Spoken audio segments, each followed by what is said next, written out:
So hi, I'm Jane. I live in Largs and I'm very happy to be doing this today. I live only one street away from the sea, so it's lovely because I've got a lovely view, but the slight downside to it is the seagulls quite like where I live as well, and they enjoy dancing about my roof at 4 AM and squawking for their breakfast. So as my bedroom's in the attic, I tend to wake it up then, and so I don't swear at them. I just accept that's part and parcel of living at the sea. Well, I don't normally swear at them. And I go down and I make a cup of tea, let my dogs out, who you may be able to see here, and then I take the tea back upstairs, sometimes the doggies too, and I'll sit and I'll maybe chat with some friends who are in America at that time, other parts of the world, or I might listen to some meditation music, do a little bit of meditation, look at something on my phone or my laptop, and generally I'll fall asleep again, and then I have to wake up in time to get my 17-year-old son to school. So then that's supposed to be 7:30, but generally it's about 8 o'clock, so he doesn't really like getting up for school, he doesn't really like getting up, period. So we usually have him up and we're out just about 9 o'clock. He goes to Lars Academy, so I drop him off there, and then I generally always head down to Costa Coffee.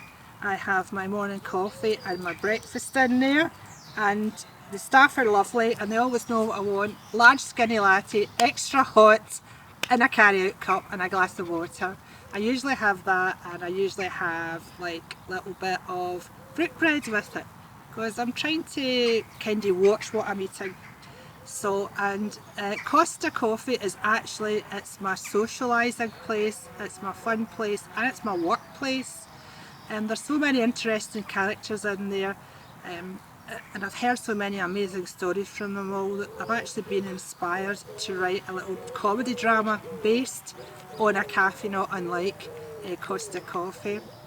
I have a number of other businesses as well. I have a buy-to-let business, I have businesses in Africa, I have a water filtration business in Africa, and I have a business in America, and those two businesses are in the early days. So while I'm in Costa, I generally deal with whatever I need to put those two businesses, and I have a personal transformation business, so I deal with emails, messages via social media, etc. while I'm in there.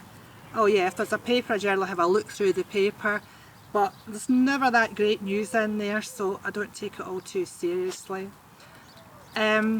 Usually sat in there a couple of hours, go home via the local supermarket, get some food in for lunch, for dinner, arrive home, take the doggies a little walk down by the seafront, which is absolutely beautiful when it's sunny, and absolute hell most of the year when it's blowy and wet and pretty horrible. In fact, if you can see the little white dog, who's got a black face currently because she rubbed her face in some dirt here, she doesn't like going out in the rain, so sometimes I just take one of them. So in the afternoon I do a little bit more work. Quite often have people who want things from me that I didn't anticipate, and I call that injected work. So deal with that. Generally have a bit of a power nap in the afternoon, and I generally watch a motivational speaker that I'm very keen on. I do a bit of motivational speaking myself, so I check my diaries to see if I have any events on that day, that evening, or close by that I have to prepare for. I've also written a book, so requests for my book and my other services come in via my website, so I organise the dispatch of them too. So that kind of takes up the afternoon. My son usually calls, "Mum, could you pick me up from school?" So I usually jump in the car about 4 o'clock, go and get him, ask how his day's been, the answer to which is usually a grunt, but hey, again, that's 17-year-olds. Do his dinner. I have my dinner later on myself. Normally have a little, maybe a glass of red wine, a little G&T, something like that. Feed the doggies, take them on a little walk, and then I generally work some more at night. The beauty is, most of my work is my passion. So I feel as if I've really cracked it that way. I was a civil servant for a long number of years, and that was not really a happy experience for me, although it did keep a roof over my head. So generally the evening passes between working, socialising with my friends, sometimes watching something on the TV, or I'll look at something on my tablet, my laptop, whatever. I'm in the midst of writing a book, another book. Well, I've got several books on the go just now, but I'm focused on one about being happy and normalising your weight without dieting, and with the idea that you never stand on the scales. So age and weight are not really important factors, and I believe we should really focus on them at all.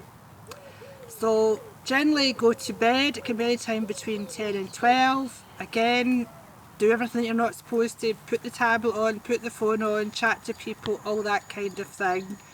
And then the cycle starts again, fall asleep, wake up at 4 AM to the seagulls, and so it goes on. But it's fun, and I don't stress about being awake early, I just enjoy. Thank you.